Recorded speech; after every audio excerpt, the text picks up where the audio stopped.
শুরু করছি প্রথমে আজকে অথর্ববেদীয় মুন্ডক উপনিষদের শান্তি মন্ত্র।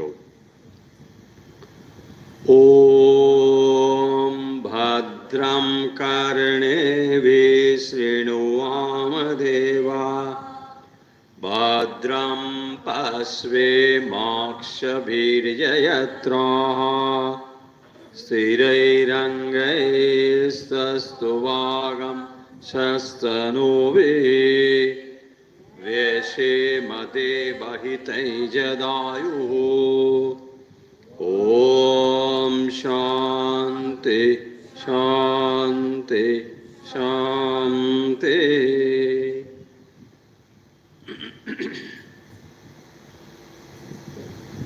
মুন্ডক উপনিষদের আমরা আলোচনা করছিলাম তৃতীয় মুন্ডকের প্রথম অধ্যায়, যেখানে ব্রহ্ম সম্বন্ধে বা চৈতন্য আত্মা সম্বন্ধে ধারণা দিতে গিয়ে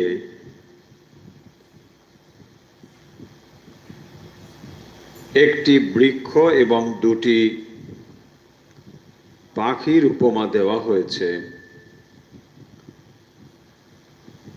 এই উপমার ভেতর দিয়ে জীবাত্মা এবং পরমাত্মার মধ্যে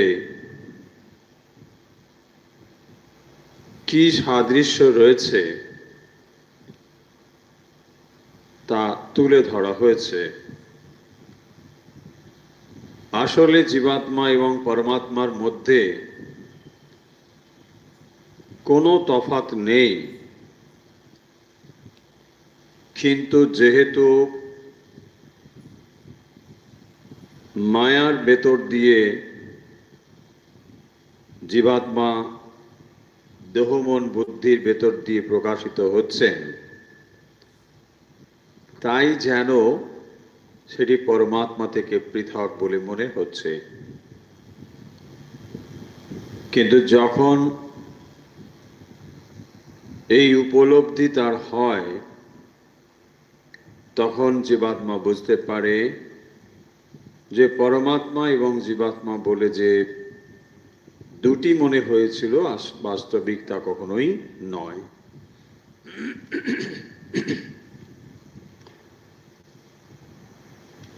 এই উপমা দিয়ে বোঝানোর পরে তাহলে কি করে আমরা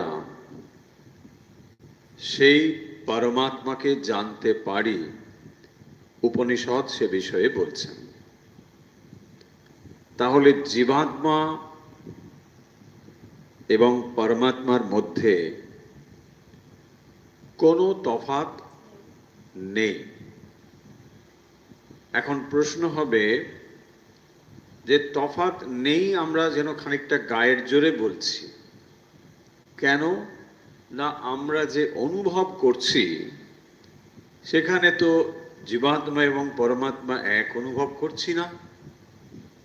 জীবাত্মা পরমাত্মা এক অনুভব মানে কি? আপনি সেই চৈতন্য, আপনি কি অনুভব করেন আমি সেই পরমাত্মা চৈতন্য? করেন না। কিন্তু শাস্ত্র বলছে জীবাত্মা এবং পরমাত্মার মধ্যে কোনো তফাৎ নেই। এখন এইখানেই প্রশ্ন আসবে, আমি যেটা অনুভব করছি তা মিথ্যা প্রতিপন্ন হচ্ছে কিভাবে? কিভাবেই বা তোমরা বললে যে আমি যেটা অনুভব করছি সেটা মিথ্যা?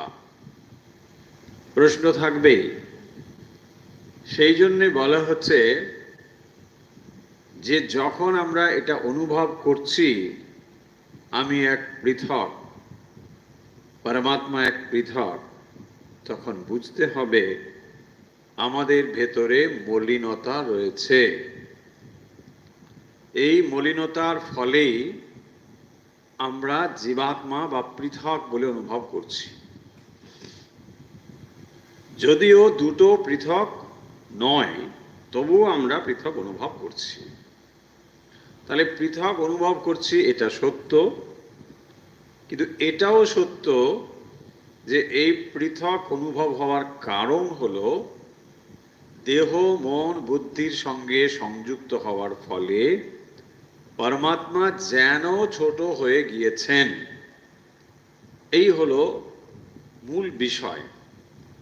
বহু উপমা দিয়ে জিনিসটিকে বোঝানো হয়েছে যে এই দুটো কখনো তফাৎ নয়। যখন বলা হয়েছে ঘটাকাশ মঠাকাশ এই শব্দগুলো দিয়ে, তো ঘটের ভেতরে যে আকাশ তা বাইরের আকাশের থেকে তফাৎ কি? কোনো অংশে তফাৎ নয়। দেখুন, এটাই বুঝিয়েছেন যে পরমাত্মা আপনার ভেতরে, তাকেই আপনি আমি আমি করছেন, আর এটা বাইরে এলে তুমি তুমি করছি। তাহলে এই আমি আর তুমি নিয়েই তো এই বিশ্ব ব্রহ্মাণ্ড। আমি আমি ছাড়া যা সব তুমি। আসমাত ইউসমাত, আমি আর তুমি। তাহলে আমি কোনটাকে বলি? এই খাঁচার ভেতরটাকে বলি আমি, তার বাইরেটাকে বলি তুমি। আসলে এই যে আমি আর তুমি বলছি, তাহলে কিসের সাপেক্ষে দুটো হলো? খাঁচার সাপেক্ষে। দেহ মন বুদ্ধিটাকে খাঁচা বলছি। তাহলে এই খাঁচার ভেতরে যখন বাইরে যখন বলছি, আসলে দুটো আলাদা নয়। মজাটা এইখানে দেখো। কিন্তু আবার আলাদা বলে মনে হচ্ছে। যেটা সত্যিই আলাদা নয়, তার উপমা দিয়ে নানাভাবে বোঝানো হয়েছে। কোনোদিন এটা আলাদা হতে পারে না, কিন্তু পৃথক অনুভব করছে একটা ব্যবধান আছে বলে। সেই ব্যবধানটি হচ্ছে শরীর মন বুদ্ধির ব্যবধান। শরীর মন বুদ্ধির ব্যবধান দ্বারাই এটাকে যেন আপনি আমি আলাদা হয়ে গেছি। যে পরমাত্মা সর্বব্যাপী, যে চৈতন্য, তাকে আপনি ছোট করে ঈশ্বরও বলতে পারেন, তিনি এই দেহের মধ্যে পৃথক হয়ে যেন ব্যবহার করছেন, আচরণ করছেন। তাকেই আমরা বলছি জীবাত্মা। তো এই জীবাত্মা যখন বদ্ধ হয়ে রয়েছেন, তখন তিনি বদ্ধের মতোই কাজ করছেন। স্বরূপত কিন্তু তিনি চৈতন্য। তাই এই যে মন্ত্রগুলো আমরা পড়ছি, এখানে সেই চৈতন্য কি করে আমরা স্বরূপ জানতে পারি, অর্থাৎ জীবাত্মা কি করে নিজের স্বরূপটাকে জানতে পারবে, যিনি এই সমস্ত কিছুর কারণ হয়ে রয়েছেন, যিনি প্রাণেরও প্রাণ হয়ে রয়েছেন, এবং এইটিকে যিনি জানেন, তিনি আত্মক্রীড় হন, আত্মরতি ক্রিয়াবান, নাতিবাদী, এই সমস্ত কথা বলা হয়েছে। এর পরের মন্ত্রে, অর্থাৎ 5 নম্বর মন্ত্রে, সত্যেন লভ্য তপসা ইয়েস আত্মা। এখন যে মন্ত্রগুলো যাচ্ছে, এই জিনিসটি কি করে আমরা লাভ করতে পারি, সেই উপাসনা বিষয়ে কথা বলা হচ্ছে। কি করে আমরা এটা লাভ করতে পারি, এখানেই উপাসনার প্রয়োজন রয়েছে। তার মানে একটা ভ্রান্তি আমাদের ভেতরে চলে আসছে, সেই ভ্রান্তিটাকে আমরা কি করে সরাতে পারি। এখানে যেটি বলছেন, সত্যেন লভ্য তপসা ইয়েস আত্মা। সত্যেন লভ্য, তাহলে যাকে আমরা সত্যের দ্বারা লাভ করতে পারি, মানে সত্যের বিপরীত রয়েছে অসত্য বা মিথ্যা। তাহলে মিথ্যাকে ত্যাগ করতে হবে, সত্যকে গ্রহণ করতে হবে। তাই বলছেন সত্যেন লভ্য তপসা হি এষ আত্মা সম্যক জ্ঞানেন ব্রহ্মচর্যেন নিত্যম। এগুলো হচ্ছে উপাসনা। এই সমস্ত দ্বারা অন্তঃশরীরে জ্যোতির্ময়ো হি শুভ্র ইয়ম পশ্যন্তি যতয়ঃ স্খীন দোষাঃ। যতয়ঃ, প্রযত্নবান কি করেন, তাকে জানতে পারেন, ইয়ম পশ্যন্তি, এবং ক্ষীণ দোষাহা, তখন চিত্ত শুদ্ধ হয়, দোষও তখন চলে যায়। যখন সে দোষমুক্ত হয় তখন তিনি এই হৃদয় আকাশেই সেই পরমাত্মাকে দর্শন করতে পারেন। তাহলে এই যে ব্যবধান নিয়ে দুটো হচ্ছে, যেখানে একটিকে দুটো পাখি বলা হয়েছিল, একটা পাখি নানা রকম কর্মফল ভোগ করছে, কখনো সুমিষ্ট কখনো তিক্ত, অথচ আরেকটি পাখি কিছু করছে না, সেটি হলো পরমাত্মা, আর যে কর্মের ফল ভোগ করে চলেছে তা হলো জীবাত্মা। এই জীবাত্মাকেই তাহলে, যে পরমাত্মার মধ্যে জীবাত্মা যে এক, কোনো তফাৎ নেই, এইটি সে জানবে। কি করে জানবে? হৃদয় আকাশে, নিজের মধ্যে সে জানবে। সেই জন্য বলেছেন অন্তঃশরীরে, অন্তঃশরীরে জ্যোতির্ময় হি শুভ্র, সেই চৈতন্য যিনি শুভ্র মানে অমলিন, যার ভেতরে কোনো মলিনতা নেই। এখানে মলিনতা মানে কর্ম একটা মলিনতা, যেখানে শুভ অশুভ নানা রকম কর্ম রয়েছে, কিন্তু তার ভেতরে এইসব কোনো কিছুই নেই, তাই হলো শুভ্র। সেইটিকে জানতে গেলে অন্তর্যামী রূপে নিজ হৃদয় আকাশে তপস্যার দ্বারা তাকে জানা যাবে। এই ছিল কথা। এরপরে আজকে আমরা পড়ব পরের মন্ত্র 316।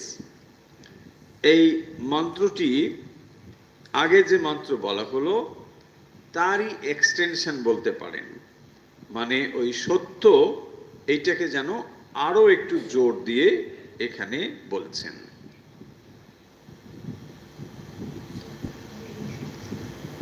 সত্যমেব জয়তে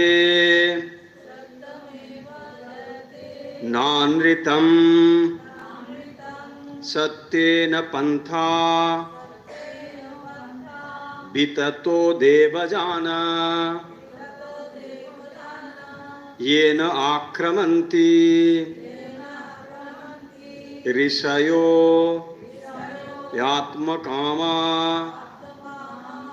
यत्र यत् सत्यस्य परमं निधानम। দেখুন, সত্যমেব জয়তে নানৃতম, এই লাইনটি বহু জায়গায় কোট করা হয়। এমনকি এই লাইনটি শুনলেই আপনি বুঝে যাবেন যেটি মুন্ডকের লাইন। মুন্ডক উপনিষদে বেশ কয়েকটি মন্ত্র রয়েছে যা অন্য উপনিষদের থেকে তাকে পৃথক করেছে, তার মধ্যে এটি একটি। সত্যমেব জয়তে নানৃতম, সত্যের জয় হয়, মিথ্যার নয়। সত্যমেব জয়তে ন অনৃতম, ঋতা অনৃত, ঋত মানে সত্য, ন অনৃত মানে মিথ্যা। তাহলে কি বলছেন? সত্যম এব জয়তে, সত্যই জয় যুক্ত হয়। আমরা অর্থ দেখে নিই, তারপরে ব্যাখ্যাতে আসব। ন অনৃতম অর্থাৎ মিথ্যা, মিথ্যা মানে মিথ্যাবাদী, যিনি মিথ্যা বলেন তিনি কখনো জয়লাভ করতে পারেন না। সত্যমেব জয়তে ন অনৃতম। তারপরের লাইন সত্যেন পন্থা বিততো দেবজানঃ। সত্যেন পন্থা, সত্যেন, সত্যেন মানে সত্যের দ্বারা বা সত্য পথ, পন্থা পথ, বিততো দেবজানঃ, দেবযান হচ্ছে দেবযান মার্গ, দেবযানঃ সত্যেন বিততঃ মানে বিস্তৃত, বিতত আস্তীর্ণ বা বিস্তৃত। তাহলে দেবযান মার্গ পথ সত্যেন বিততা, দেবযান মার্গ সত্যের দ্বারাই বিস্তীর্ণ আস্তীর্ণ হয়ে আছে। অর্থাৎ দেবযান মার্গ মানেই সেটা সত্যের পথ, এটি বলা হয়েছে দেবযান মার্গ। পিতৃযান দেবযান আগে বলা হয়েছে। এই দেবযান মার্গ মানে যেখানে ব্রহ্মলোক প্রাপ্তি এবং তারপরেই ক্রমমুক্তি হয়ে সে মুক্ত হয়ে যাবে। এই পথটি কিন্তু সত্যের দ্বারাই আস্তীর্ণ হয়ে আছে। তার মানে সত্যের যে কত মূল্য এটা এখানে বলা হচ্ছে। তাহলে যদি এই পথ গ্রহণ করতে চাও তাহলে সত্যকে গ্রহণ করতে হবে। আগের মন্ত্রে যেটা বলা হয়েছে তাকে আরো বিস্তারিত ভাবে বলছে। সত্যেন পন্থা বিততো দেবযানঃ, দেবযানঃ সত্যেন পন্থা, সত্যের দ্বারা বিতত, বিতত মানে বিস্তৃত, বিততা। তারপরের লাইন দেখো, येन आक्रमन्ति ऋषय हि आप्तकामा, आप्तकामा येन आक्रमन्ति। তারপরের লাইনে বলছেন আপ্তকামাহ, আপ্তকামাহ মানে যার কামনা বিগত হয়েছে, যার কামনা চলে গিয়েছে। আপ্তকামাহ যার স্পৃহা চলে গিয়েছে তাকে বলা হবে আপ্তকাম। ঋষয়ঃ, ঋষি, ঋষয়ঃ মানে তত্ত্বদর্শী ঋষি, তারা ইয়ে নাহি যে পথেই, আক্রমন্তি মানে আক্রমন্তে, আক্রমন্তি মানে গমন করেন। येन आक्रमन्ति ऋषय आप्तकाम, अर्थात आप्तकामः ऋषय येन आक्रमन्ति, এই গমন করেন যে পথে আপ্তকাম ঋষয়ঃ আক্রমন্তি, যে পথে তারা গমন করেন। কারা? ঋষয়ঃ। তাহলে ঋষিগণ যে পথে গমন করেন, আপ্তকাম ঋষয়ঃ। কিরকম ঋষি? আপ্তকাম, যার কামনা শূন্য হয়েছে। আপ্ত কাম, কাম আপ্ত কাম। আপ্ত মানে প্রাপ্ত, কামনা প্রাপ্ত হয়ে গিয়েছে মানে পূর্ণ হয়ে গিয়েছে। পূর্ণ কাম, আপ্ত কাম সমার্থক জিনিস। আপ্ত মানে আমরা আপ্ত শব্দ বলি, যেমন প্রপূর্বক আপ্ত হলে প্রাপ্ত হয়ে যাবে, সেই প্রাপ্ত শব্দটা বাংলায় বেশি প্রয়োগ হয়। আপ্ত, আপ্ত কাম মানে যার কামনা পূর্ণ হয়েছে, পূর্ণ কাম, আর তার কোনো স্পৃহা কামনা নেই। এইরকম যিনি ঋষয়ঃ, তিনি কি করেন না আক্রমন্তি येन ঋষয়, যিনি গমন করেন। কোথায় গমন করেন? কি গমন করেন? দেবযানঃ, দেবযান মার্গে গমন করেন। यत्र तत् सत्यस्य परमं निधानम, তাহলে এটাই হলো সত্যের পরমম মানে সর্বোত্তম নিধানম পুরুষার্থ। এই হলো সর্বোচ্চ নিধান, যে যেখানে তিনি ভ্রমণ করছেন। সত্য তাহলে কোথায় নিয়ে যাচ্ছে? না দেবযান মার্গে নিয়ে যাচ্ছে। আপ্তকাম হন ঋষিগণ, তারা দেবযান মার্গে গমন করেন। যত্র তৎ সত্যস্য পরমম নিধানম, কারণ এই হচ্ছে সত্যের পরম নিধান। তাহলে সত্যকে গ্রহণ করে যদি কেউ থাকেন তাহলে তিনি এই পথ অবলম্বন করবেন, যেখানে আপ্তকাম ও ঋষিগণ গমন করে থাকেন। সত্যের পথ হচ্ছে এই, এবং দেবযান মার্গ সত্যের দ্বারাই আস্তীর্ণ হয়ে রয়েছে। অর্থাৎ সত্য এখানে যে কতদূর বিস্তৃত এই মন্ত্রে সেটি বলা হচ্ছে, সত্যের গুরুত্ব নিয়ে বলা হচ্ছে। যেমন স্বামীজি বলছেন না যে সত্যের জন্য সবকিছুকে ত্যাগ করা যায়, কোনো কিছুর জন্য সত্যকে ত্যাগ করা যাবে না। সত্য কথা কলির তপস্যা, যেমন শ্রীরামকৃষ্ণ বারবার বলেছে, সত্য কথা কলির তপস্যা। যে সত্যকে ধরে আছে সে ভগবানকে ধরে আছে। দেখুন, এই একই কথা উপনিষদে এখানে বলা হচ্ছে, সেই কথাই এখন শ্রীরামকৃষ্ণ বলেছেন। যেখানে যেখানে আপনি শ্রীরামকৃষ্ণ জীবনে তো সত্যের যদি কথা ধরেন তাহলে তো বুঝতেই পারবেন যে একেবারে ছোটবেলা থেকে তার বাবার অবস্থাটা একেবারে ভাবুন, সত্যের জন্য কত না মূল্য দিতে হয়েছে।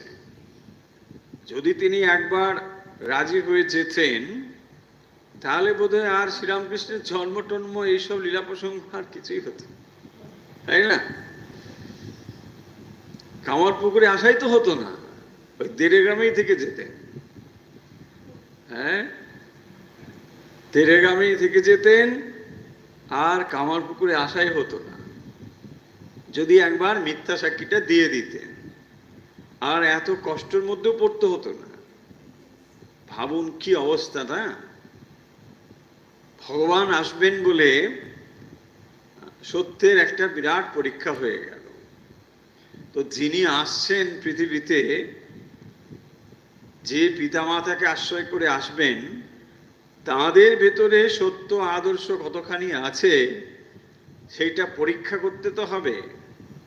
ভগবান যেন তার খানিকটা টেস্ট এখানেই নিয়ে নিলেন। যখন তিনি বলছেন যে না, তুমি এলে আমি কি খাওয়া দাওয়াবো, আমি গরিব মানুষ, আমি এইসব কিছু নেই, কিন্তু তিনি তখন হয়তো জানেন না যে তার পরীক্ষা অলরেডি হয়ে গেছে। বিরাট পরীক্ষায় তিনি পাশ করে গেছেন। যিনি মিথ্যা সাক্ষী না দিয়ে ওই বাচ্চা বাচ্চা ছেলে মেয়েগুলোকে নিয়ে একেবারে পথে এসে দাঁড়িয়েছেন। ভাবুন কতখানি মূল্য তাকে দিতে হয়েছে সত্যের জন্য, কিন্তু তবুও তিনি রাজি হননি যে না, যেটা মিথ্যা আমি জানি সেটা মিথ্যাই, কখনোই সেটা আমি বলবো না। এত মূল্যবোধ, এত আদর্শ বোধ ছিল বলেই না ভগবান সেখানে জন্মগ্রহণ করছেন। আর পুত্রকেও দেখুন, তিনি তো স্বয়ং ভগবানই আসছেন। তিনি কি করছেন, ধনী কামান্নিকে বলছেন যে না না না, আমি ওকে কথা দিয়েছি আমার ভিক্ষে মা হবে। বলছে না, আমাদের বংশে এরকম রীতি নেই, অব্রাহ্মণকে ভিক্ষে মা করা যায় না। ভিক্ষে মা জানেন তো, যেখানে ব্রাহ্মণ উপবিদ ধারণের পরে যে ভিক্ষা গ্রহণ করবে, তখন একজনের কাছে ভবতী ভিক্ষাং দেহি মাতো বলে দাঁড়াতে হবে। তিনি প্রথম ভিক্ষাটি দেবেন, তাকেই বলে ভিক্ষা মা। তিনি সেদিন থেকে এই মা হয়ে গেল, ভবতী ভিক্ষাং দেহি মাতো। তো তিনি এটা দেবেন, আর তিনি আগে থেকেই তাকে কথা দিয়েছেন। দেখুন কি অবস্থা। হ্যাঁ, সেটা জানা ছিল না কারো। যখন হচ্ছে তখন দাদাকে বলছে না দাদা, তাতে হবে না, ব্রাহ্মণ আমি উপবিদ ধারণ করব, যদি মিথ্যা দিয়েই ওটা হয় তাহলে তো হবেই না, তাহলে আর ব্রাহ্মণ হওয়া হবে না। কি মূল্যবোধ ভাব! ঠাকুরের জীবনে তো এর চূড়ান্ত অবস্থাটা আমরা দেখতে পাচ্ছি, কিন্তু এই ভারতবর্ষে এই মূল্যবোধগুলো রয়েছে। শ্রীরামকৃষ্ণের জীবনে সেগুলো পূর্ণ প্রয়োগ দেখতে পাচ্ছি, কিন্তু আমাদের শাস্ত্র সাহিত্য যেখানেই আপনি যাবেন এই মূল্যবোধগুলো রয়েছে। এই মূল্যবোধগুলো না, এটা মিথ্যার উপর এটা হতে পারে না, তিনি ওটা গ্রহণ করছেন। কত কথা রয়েছে, মানে এটা নিয়ে হয়তো একটা পূর্ণ আলোচনা হয়ে যেতে পারে, যে সত্য স্বরূপ শ্রী রামকৃষ্ণ। সেই ওই যদু মল্লিকের গল্প আছে। যদু মল্লিকে মানে কথায় কথায় বলেছিলেন যে মানে তোমার বাড়িতে একবার যাব, বাগান বাড়িতে যাবেন বলেছিলেন। সারাদিন কত ভক্ত আসছে, কত কিছু হচ্ছে, ভুলে গেছেন তিনি। অনেক রাত্রে মনে পড়েছে, আরে যদু মল্লিককে বলেছিলাম ওর বাগান বাড়িতে যাব। হৃদুকে ওই রাত্রে তুললেন, হে হৃদু চলো চলো যেতে হবে। ওই কথা দিলাম, ওকে যাওয়া হয়নি। বলছে মামা এত রাত্রে যাবে? আরে চলো। ওকে ধরে নিয়ে যদু মল্লিকের বাড়িতে যখন গিয়েছে, সেখানে দরজা বন্ধ। অত রাত্রে কি করে সব বন্ধ। উনি ওইখানে দরজা ভেতরে পা ঢুকিয়ে দিয়েছেন, পাটা ওপাশে দিয়ে বলছে আমার আশা হলো, আমি আমি এসেছি, আমি এসেছি, আমি এসেছি, 3 বার বলে চলে। ব্যাস, এমন সত্যকে ধরে রেখেছে। বলছে না, ওকে কথা দিয়েছি যখন যেতেই হবে, তাই না? কত রকম সব কাহিনী আছে। তো এখানে যেটি বলা হচ্ছে, সত্য মে বা জয়তে নানৃতম, সত্যের জয় হবে, মিথ্যা নয়। তার মানে যদি সত্যকে আমরা ধরে থাকতে পারি, তাহলে তার জয় অবশ্যই অবশ্যই হবে। দেরিতে হতে পারে, কিন্তু নিশ্চয়ই তা হবে। সত্যটা কখনো মিথ্যা হয়ে যাবে না, বা মিথ্যার দ্বারা কখনো সত্যকে আচ্ছাদন করা যাবে না। সত্যেন পদ, এটা হলো সত্যের গুরুত্বটা বোঝানো হচ্ছে। সত্যমেব জয়তে, সত্যের প্রতিষ্ঠা হবে, সর্বদাই সত্যের প্রতিষ্ঠা হবে, এটি বলেছেন। এবং এই সত্যকে ধরে থাকলে ঋষিরা ক্রমশ আপ্তকাম হয়ে যান। সত্যকে যদি কেউ ধরে থাকেন, তাহলে তিনি আপ্তকাম হন, এবং তার ফলে আপ্তকাম হলে পরে তিনি দেবযান মার্গকে গ্রহণ করতে পারেন। সত্যেন পন্থা বিতত দেবযান, দেবযান মার্গটি সত্যের উপর বিধৃত হয়ে রয়েছে। তাই সত্যের ওপর আস্তীর্ণ যে মার্গ, সেটিকে যদি গ্রহণ করতে চান, তাহলে সত্যকে ধরে থাকতে হবে। সত্য এবং ভগবান সমার্থক শব্দ। ভগবান হচ্ছেন সত্য স্বরূপ ভগবান। তাই ঈশ্বরকে ধরবার চেষ্টা করছি, অথচ সত্যের উপর আঁট নেই, তাহলে হবে না। দেখবেন শ্রীরামকৃষ্ণ কথামৃত তো নানা জায়গায় রয়েছে। কখনো কেউ কোনো একটা কিছু বলেছে, সেইটাকে কিন্তু তিনি মার্ক করছেন, যে দেখো এইরকম বলবে না। মজা করেই হয়তো বলছে, তাতে হয়তো কারো খুব একটা ক্ষতি হবে না, তবুও বলছেন মজা করেও মিথ্যে বলা ঠিক নয়। বলতে বলতে সত্যের প্রতি আঁট চলে যায়, সত্যের প্রতি যে আঁট আছে এটা চলে যায়। শ্রীরামকৃষ্ণের কথা আলাদা এই জন্য যে সত্য তিনি চেষ্টা করে যে করছেন তা নয়, তার ভেতরটা এমনই হয়ে গিয়েছে, তিনি বেচালে পা ফেলতে পারবেন না বা পারছেন না। দেখুন শম্ভু মল্লিকের গল্প আপনারা সকলে জানেন। শম্ভু মল্লিক কথায় কথায় বলেছিলেন একদিন যে দেখুন আপনার তো পেট রোগা, খুব পেটের অসুখ করে, আপনি একটু আপিং খাবেন। তখনকার দিনের এই রকম একটা মেডিসিন উনি বলেছিলেন যে একটু আপিং টাপিং খাবেন অল্প অল্প, তাহলে আপনার পেটটা মানে ঠিক হয়ে যাবে। তো কোথায় পাওয়া যাবে আপিং? বলছেন আপনি আমার কাছে আসবেন, আমি দিয়ে দেবো। তো ঠিক আছে, তোমার কাছে যাবো একদিন, নিয়ে আসবো। উনি গিয়েছেন ঠাকুর, গিয়ে ওর কাছ থেকে না নিয়ে ও দারোয়ানের কাছ থেকে নিয়ে চলে এসেছে। এই হচ্ছে ব্যাপার। যখন উনি যান তখন ছিল না, দারোয়ান ছিল, অনেক রাত হয়ে গেছে বোধহয়, দারোয়ানের থেকে নিয়ে উনি চলে আসছে।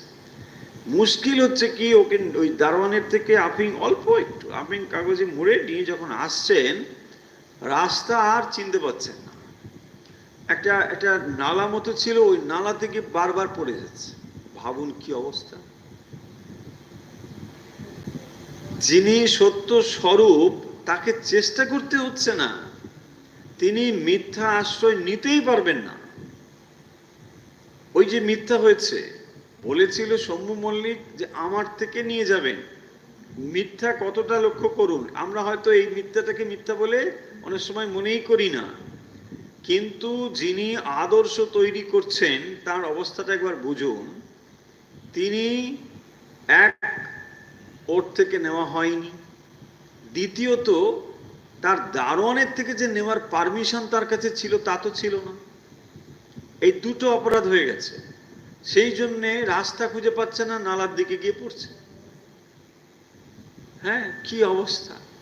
তারপরে উনি গিয়ে মানে এটাকে সংশোধন করলেন, ফেরত দিয়ে তারপরে আবার সব রাস্তা দেখতে পাচ্ছে। যেই ওটার রেকটিফিকেশন হয়ে গেল, দিয়ে দিলেন, তারপরে দিব্যি রাস্তা দেখতে পাচ্ছে। দক্ষিণেশ্বরের মন্দিরের দিকে রাস্তা দেখছে, কাছেই, সেটা দেখতে পাচ্ছিল না, তখন সব দেখতে পাচ্ছে। রাসমণির মন্দিরের সব দেখতে পাচ্ছে। এরকম বহু ঘটনা রয়েছে। ফলে দেখবেন আমাদের আমাদের আমাদের যে সমস্ত শাস্ত্র, রামায়ণ, মহাভারত ইত্যাদি, এসব জায়গায় দেখবেন সত্যের একটা বিরাট মর্যাদা রয়েছে। দেখুন ওখানে কি বলল, বাবা কথা দিয়েছেন মায়ের কাছে। এখনকার ছেলেপুলে হলে কি বলবে, আরে রাখো তোমার বাবা, ও তো কি কথা দিয়েছে, আমি কেন তোমার জন্য বনে যাব, তাই না?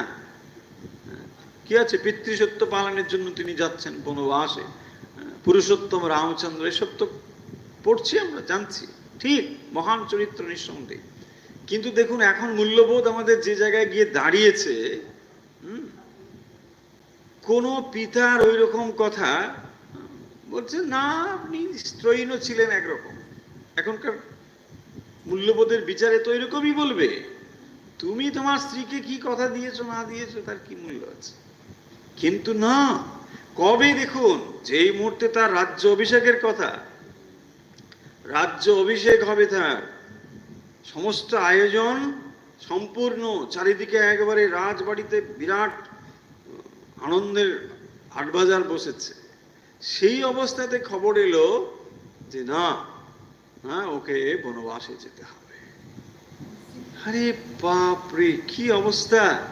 সানন্দে রাজি হয়ে যাচ্ছেন, বলছেন না, বাবা যখন সত্য কথা দিয়েছেন যখন, তাহলে নিশ্চয় যেতে হবে। পিতৃসত্য পালনের জন্য তিনি বনবাসে চলে যাচ্ছেন। কি অপূর্ব সব কাহিনী রয়েছে। দেখো ভারতবর্ষের আপনি যা পাবেন, মানে এই রামায়ণ, মহাভারত, পুরাণ কাহিনী, সর্বত্রই দেখবেন সত্যের মর্যাদা দেওয়া হয়েছে, সত্যকে এত উপরে স্থান দেওয়া হয়েছে, সত্যের মর্যাদা রয়েছে, তাই না? আপনি মহাভারত দেখুন, সেই দেবব্রত ভীষ্ম, তার এত সত্য সংকল্প। ভীষ্ম মানে ভীষণ যার সংকল্প, তাকে বলে ভীষ্ম। কি অবস্থা তার। তিনি পিতা ছিলেন শান্তনু, মাতা সত্যবতী, মৎস্যগন্ধা। তো সেখানে কি হলো, তিনি কথা দিচ্ছেন, বাবা খুবই বিমর্ষ ইত্যাদি যখন দেখলেন, দেবব্রত, তার নাম ছিল দেবব্রত, তারপরে ভীষ্ম হলেন। তো সেই দেবব্রত বুঝতে পারলেন যে পিতা আসলে মাতা সত্যবতী তাকে বিবাহ করতে চান। এইটি তিনি জেনে তিনি নিজে মধ্যস্থতা করে এটাকে সমাধান করছেন। সত্যবতীর পিতা বলছেন যে না, তুমি এসেছো ভালো কথা, তুমি তো ওই রাজবাড়ির পুত্র, তোমার কথায় হবে না। কেন না, যদি বিবাহ হয় তাহলে এর পুত্র রাজা হবে কি করে, সেটা তো হবে না। বলছে না না, আমি কথা দিচ্ছি। তুমি কি কথা দেবে, তারপরে তুমি কারপরে বিয়ে করবে, তুমি তোমার ছেলে হবে, সেসব। তখনই তিনি সংকল্প করছেন যে না, আমি কোনোদিন বিবাহ করব না। কি বজ্রর মতো কঠিন সংকল্প ওখানে করছেন। ভাবুন, সত্যবতীর পুত্র হলো চিত্রাঙ্গদ, বিচিত্রবীর্য, দুজনে মারা গেল।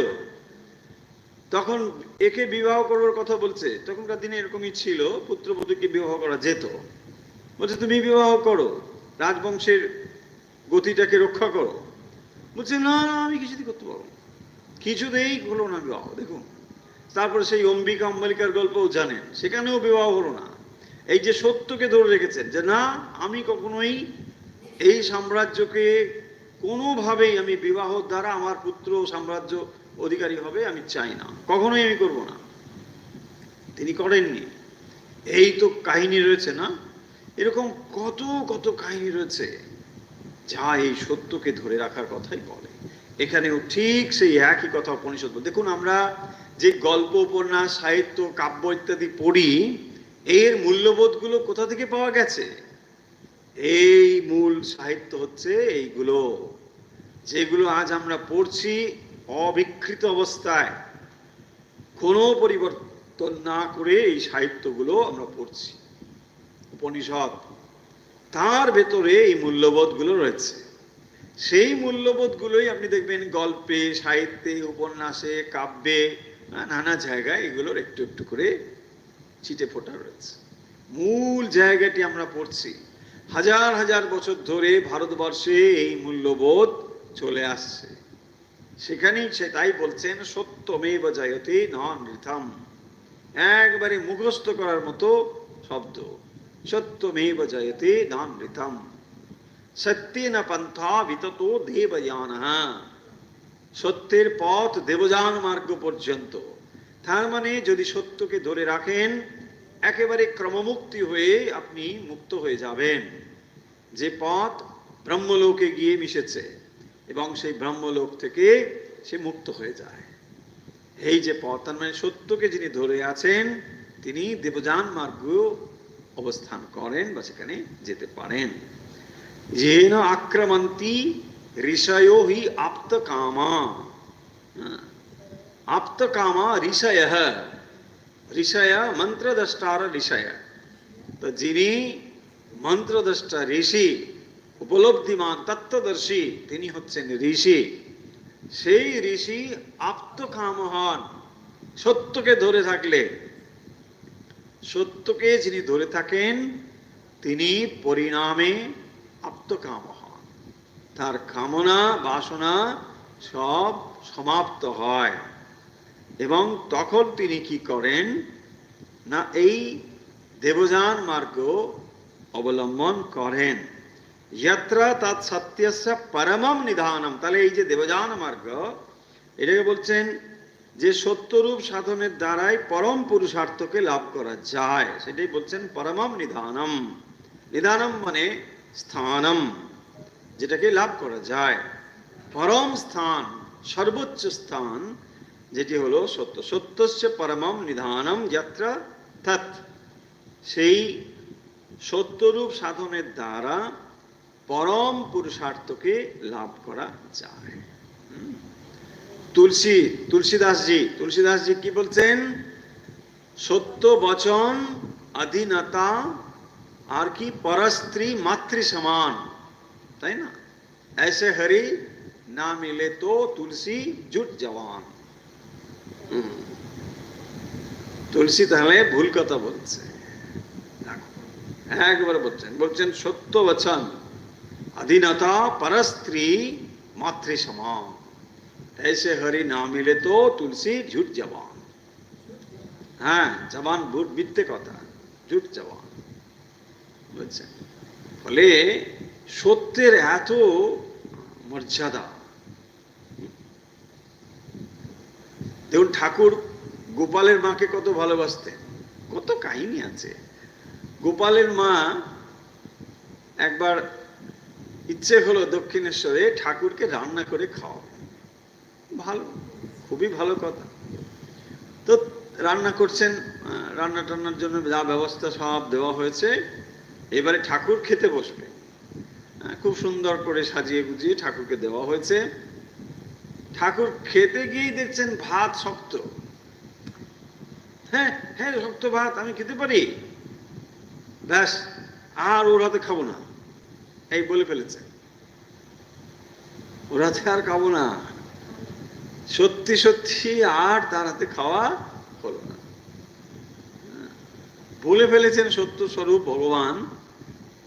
বাস্তবিক কিছুদিন পরেই ঠাকুরের গলরোগ ধরা পড়ল। তারপর থেকে আর এই ভাত খাওয়া বন্ধই হয়ে গেল একরকম। তখন ওই সুজির পায়েস এইসব একটু করে খেতেন। এটা হলো না, বলে ফেলেছেন না এটা, ব্যাস যা মুখ দিয়ে বেরোবে, সত্য সংকল্প মহাপুরুষ বলা হয় এদের, যা বেরোবে ওটাই সত্য হয়ে যাবে। যদি ভ্রান্তিক্রমেও বলে ফেলেন, মুখ দিয়ে যেটা উচ্চারণ হয়ে গেছে সেটা সত্য হবেই, কোথাও না কোথাও সত্য হয়ে যাবে সেটা, যখন ফেলেছে। সেই জন্য মা খুব সতর্ক থাকতেন। মা সতর্ক থাকতেন মানে মজা করেই ঠাকুর একবার বলছেন যে না আচ্ছা আমি ভেবেছিলাম পাড়াগাঁয়ের মেয়ে এখানে এসে থাকবে, কোথায় হয়তো লোকের কিছু কথা টথা শুনতে হবে, তাই না? শহরের মানুষের আদব কায়দা, পাড়াগাঁয়ের আদব কায়দা একটু তফাৎ তো হবেই। ঠাকুর কদিন আগে তো এসেছেন কলকাতায়, আর যাই হোক না হোক, তো ফলে একটু শহরে শহরে ভাব এসে গেছে। তাই জন্য ভাবছেন কি জানি মা কোথায় যাবেন, এখানে হয়তো যাবেন, ওখানে যাবেন, লোকে এসে একটু কিরম মন্দ মন্দ করবে, বলবে। মজা করেই ঠাকুর এসব বলছেন, কিন্তু সত্যি কথা বলতে কি কোনোদিন তাকে দেখলাম না, কখন স্নান করতে যায়, কখন কি যায়, কিছুই দেখলাম না। মা এটা শুনছেন, ঠাকুর এই মনের ভাবটা বলছেন, আর মা বলছে দেখো আমি লজ্জায় মরে যাই, কেন কেন মা রক্ষা করো রক্ষা করো। ঠাকুর যা মুখে বলবেন ওটাই হবে। তার মানে আবার কখনো হয়তো স্নান টান করতে যাব, ওর আবার দৃষ্টিতে পড়বে। মা এটা ভাবছেন, ইনি ভাবছেন অন্যরকম, মানে সত্য সংকল্প পুরুষ হচ্ছে এরকম, যা ভাবছে ওটাই হয়ে যাবে। সেই জন্য মা চিন্তা করছেন যে মা আমার লজ্জা রক্ষা কর, যেন ওর সামনে কোনোদিন না পড়তে হয়। এসব রয়েছে কথা নেই। ফলে এগুলো একটা বিরাট জিনিস, সত্যকে ধরে আছে। তাহলে এই মন্ত্রে যে কথাটি বলা হচ্ছে, আমরা পরের মন্ত্রে আজকে না গিয়ে এটাকে আরেকটু আলোচনা করে দিই, তাহলে ভালো হবে। যে যেখানে দেবযান এবং পিতৃযান মার্গের কথা বলা হয়েছে, পিতৃযান মার্গ কিরকম না, এটা কর্মের পথ। কর্মের পথ হলো পিতৃযান, যেখানে কি হয় আবার এই পৃথিবীতে ফিরে আসতে হয়, তার আবার শরীর ধারণ করতে হবে, এটা কর্মের পথ। আর এইটি হলো দেবযান মার্গ, মানে দেবত্ব প্রাপ্তি, অর্থাৎ দেব শরীর প্রাপ্ত হবে এবং তারপরে সে ক্রমমুক্তির দিকে এগিয়ে যাবে। একেবারে সরাসরি মুক্তি হয়তো হচ্ছে না, কিন্তু আর তার ফিরে আসা নেই, ফলে ক্রমমুক্তি তো হবেই, এটা ধরে নিতে পারা যায়, তাই না? মানে একটা একটা এমন পর্যায়ে সে পৌঁছবে, সে আর ফিরে আসতে পারছে না, তাই না? ধরুন ডাক্তারিতে কেউ ভর্তি হলো, তো ডাক্তারিতে ফেল বলে কিছু নেই, কেউ হয়তো 5 বছরে কমপ্লিট করছে, কেউ 6 বছরে কমপ্লিট করছে, তাই না? তার মানে ফিরে আসতে হবে না, যে ডাক্তারি পড়তে গিয়ে ডাক্তার হলো না, তুমি যাও এবারে মানে অন্য কিছু করো, মানে তা হবে না, ডাক্তার হবে কিন্তু হয়তো ক্রমমুক্তি হবে।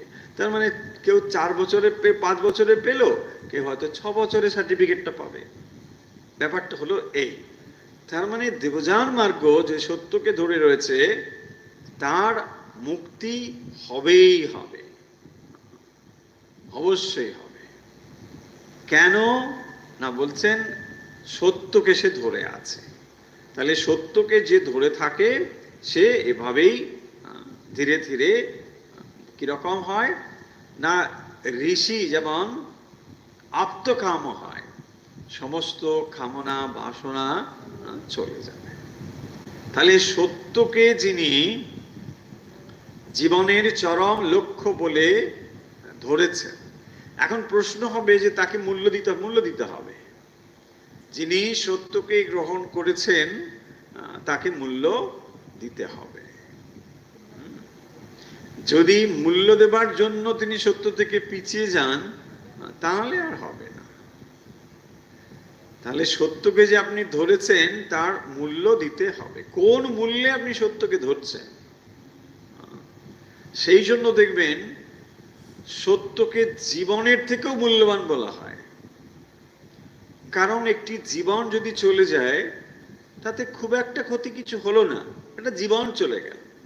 কিন্তু যদি একটা আদর্শকে আপনি কম্প্রোমাইজ করেন, তাহলে অনেকগুলো জন্ম এইরকম ভাবেই যাবে। জীবন চলে গেল, একটা জন্ম চলে গেল। একটা জন্ম চলে গেলে ক্ষতি হলো ঠিক, কিন্তু তার তুলনায় যদি একটা আদর্শের সঙ্গে কম্প্রোমাইজ হয়, তাহলে তো এরকম কত জন্মই চলে যাবে। সেই জন্যই জীবন মানে মৃত্যুর থেকেও আদর্শ অনেক উচ্চে।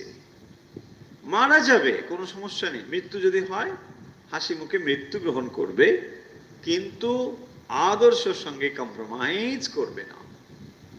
এই হচ্ছে আদর্শকে এত উঁচুতে ধরে রাখা। স্বামীজি বলছেন যে সত্য কখনো সমাজের কাছে মাথা নত করে না, সত্য কখনোই মাথা নত করে না। Truth does not pay homage to any society, Swamiji বলছেন। Truth does not pay homage to any society, কখনোই মাথা নত করবে না। এরকম মানে বহু বহু কথা রয়েছে।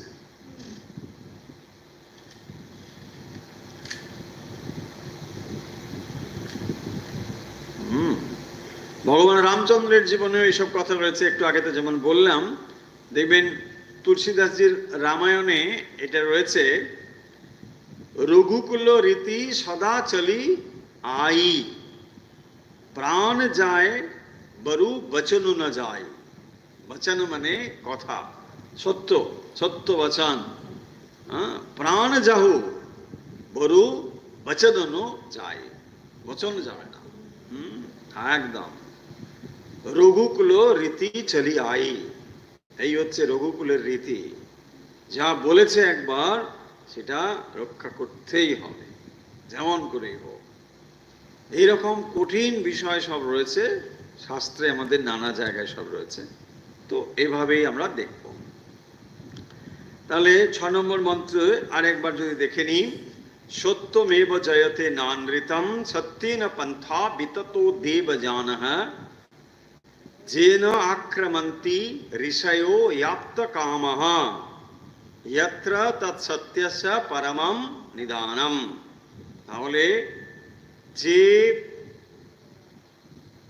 আত্মস্বরূপ পরমাত্মাকে জানবার যে প্রচেষ্টা বা উপাসনা, তার জন্য সত্যকে এখানে বলা হয়েছে, এবং সেই সত্যকে এখানে মর্যাদা দেওয়া হচ্ছে এই বলে যে সত্যমেব জয়তে, সত্যই জয়যুক্ত হয়, সত্যই উন্মোচিত হয়, সত্যই প্রকাশিত হয়।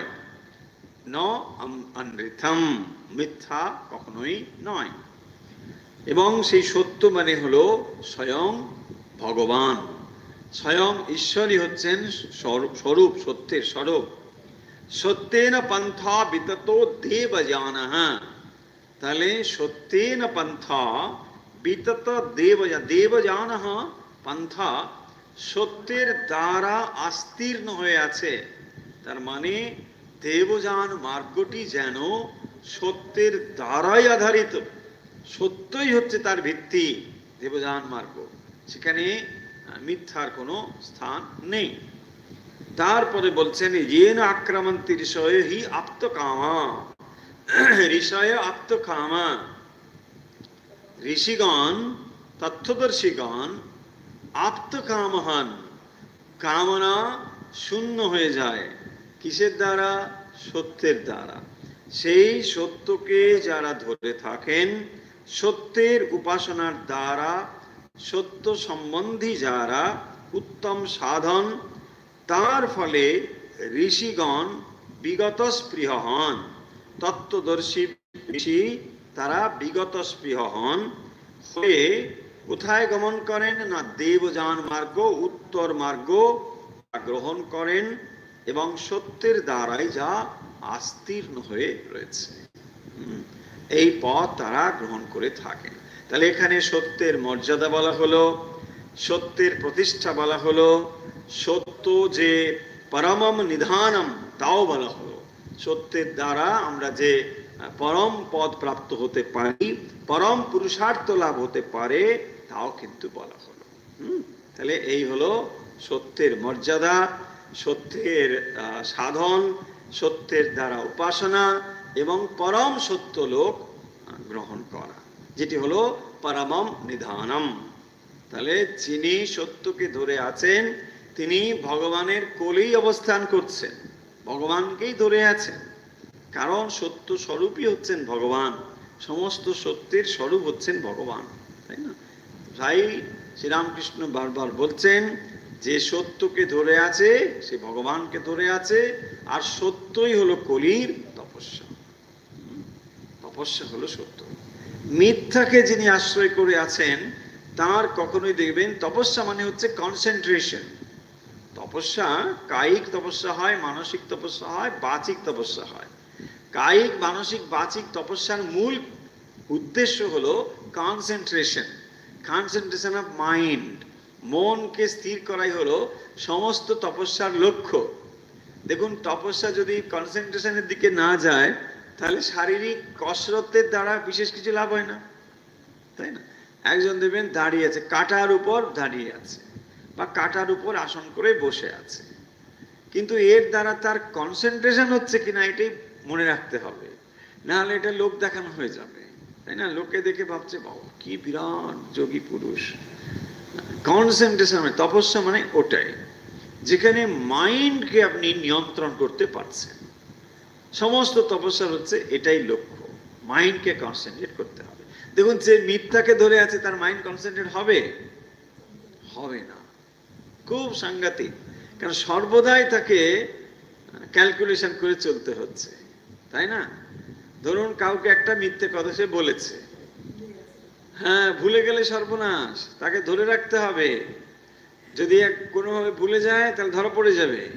তাই জন্য সর্বদাই তার ব্রেনে এইগুলো চলছে যে না, ওর কাছে কিন্তু আমি বলেছিলাম আমি অমুক, হ্যাঁ আমি বিরাট অমুক একটা লোক বলেছিলাম। এবারে এরকম 10 জনের কাছে বলে বেড়াচ্ছে আমি ওর কাছে ডাক্তার, তার কাছে বলছেন আমি উকিল বা অন্য, এরকম 10 জনের কাছে 10 রকম। সমস্যা হচ্ছে কাকে কি বলেছে গুলিয়ে যায়, ব্যাস গিয়ে মনেই থাকে না। তাই জন্য দেখবেন মিথ্যে কথা বলতে গেলে আপনার ব্রেন পাওয়ার খুব স্ট্রং হতে হবে, তাহলে আপনি নাহলে চালাকি ধরা পড়ে যাবে। কিন্তু দেখুন, যদি আপনার সহজ সরল ব্যাপার হয়, আর এত কঠিন ব্যাপার কিছু নেই, আপনাকে সর্বদাই এত ক্যালকুলেশন করে চলতে হচ্ছে না। হ্যাঁ, এই ওকে পরে আগের বারে কি বলেছিলাম এখন তো মনে রাখতে হবে না, নাহলে তো সব খেয়ে হারিয়ে যাবে। হেই তুমি কতবারে বললে তুমি নাকি ডাক্তার, ও বলেছিলাম নাকি, আচ্ছা আচ্ছা তা হবে বোধ হয়। খুব মুশকিল। সেই জন্য দেখবেন সত্যকে যারা ধরে থাকে তাদের কনসেন্ট্রেশন কোনো সমস্যা নেই, কারণ তার ভেতরে কোনো ক্যালকুলেশন চলছে না, সে সহজ সরলভাবে কথা বলতে পারে, তার ভেতরে কোনো মানে ভেতরে একটা বাইরে একটা এরকম দুরকম খাতা মেনটেন করতে হচ্ছে না, তাই না? দুটো খাতা আছে, যারা ব্যবসা ট্যাবসা করে এরকম শুনেছি, দুরকম খাতা থাকে, তাই না? মানে হাতির দাঁতের মতো। হাতির দাঁত একটা হচ্ছে দেখানোর জন্য আর একটা হচ্ছে খাওয়ার জন্য। যে দাঁতগুলো বেরিয়ে থাকে ওটা দেখানোর জন্য, হ্যাঁ, আর একটা থাকে খাওয়ার জন্য। আর নিশ্চয়ই ওটা দিয়ে খাবার খেতে পারে না, আরে ওটা দিয়ে খাবার খাবে। আপনি ভাবুন কি করে খাবার খাবে, সে খাবার তো তাহলে মানে বাইরে সব খাবার, আরে গ্রাইন্ডার ভেতরে, ওটা আলাদা, এটা সব অলংকার, দাঁত বাজি, হাতির দাঁত বলে না। তাহলে সেই রকম দুরকম আছে, ভেতরে একটা বাইরে একটা, ব্যাস। সেই জন্য মুখ আর মুখোশ, তাই না? এইসব ব্যাপার। তাহলে মূল জিনিসটি আমরা কনক্লুড করছি, আমরা শেষ করলাম। দেখুন, আজকে কিন্তু বলতে পারবেন না মাথার উপর চলে গেল আর বুঝলাম না, এটা কিন্তু বলতে পারবেন না। অনেক গল্প টল্প হয়েছে, আমরা মানে গল্পও করেছি অনেকটা। মূল যে কথাটি এখানে বলা হচ্ছে সেটা হলো সত্যের গুরুত্ব সম্বন্ধে বলা হচ্ছে, এবং যে উপনিষদ উপাসনার কথা বলছেন তার মধ্যে সত্য একটি এবং অন্যতম বটে। দেখবেন মা ঠাকুর যখন মানে মানে সবকিছু মাকে নিবেদন করছেন তখন বলছেন আমি সত্য দিতে পারলাম না, আছে না, সব দিলাম তোমাকে, এই দিলাম ওই দিলাম সব, কিন্তু সত্য দিতে পারলাম। কেন? সত্য দিলে যে সবই মিথ্যা হয়ে যাবে। দেখুন কিরকম না। ফলে এই যে সত্যের গুরুত্ব, এবং আমাদের শাস্ত্র, উপনিষদ, রামায়ণ, মহাভারত সর্বত্রই এই সত্যের মর্যাদা রয়েছে। সেই সত্যের কথা এখানে বলছেন যে এই সত্যকে যারা ধরে থাকেন, বিশেষ করে ঋষিদের কথা বলছে, তার মানে তারা তত্ত্বদর্শী সাধক। এখানে ঋষির জায়গায় আমরা আমাদের আধুনিক জায়গায় আমরা সাধক বলতে পারি, সাধক অথবা সাধিকা। যারা এই সত্যকে ধরে রাখেন তারা কি হন? ক্রমশ আপ্তকাম হন। আপ্তকাম মানে কামনা যখন শেষ হয়, হ্যাঁ, সমস্ত স্পৃহা যখন শূন্য হয়ে যায়, সেই যে আপ্তকাম অবস্থা, তিনি তখন কি করেন? সত্যেন পন্থা বিতত দেবযান, যে দেবযান মার্গ সেটি আসলে সত্যের দ্বারাই বিস্তীর্ণ হয়ে আস্তীর্ণ হয়ে রয়েছে। তাই সত্যের দ্বারা যে পথ বিস্তীর্ণ বা আস্তীর্ণ হয়ে রয়েছে সেই পথেই তারা গমন করেন। বলছেন যত্র তৎ সত্যস্য পরমম নিধানম, এবং এটাই হচ্ছে পরম পুরুষার্থ যে তিনি সত্যকে অবলম্বন করেন। তাহলে আজকের আমরা উপনিষদ পাঠ এখানে শেষ করছি। আমরা পড়লাম মুন্ডকের 3-1-6, মন্ত্র নম্বর 6, তৃতীয় মুন্ডকের প্রথম অধ্যায়ের।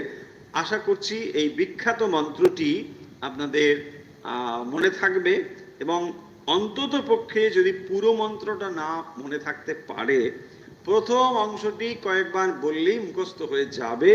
এটা একেবারে মুখস্থ করে নিন। সত্যমেব জয়তে না নৃথম, একেবারে অফ কোটেড লাইন, সমস্ত জায়গায় এটি কোট করা হয়, সত্যমেব জয়তে না নৃথম। চলুন তাহলে এই কথা দিয়েই আজকের আমরা কথা শেষ করছি।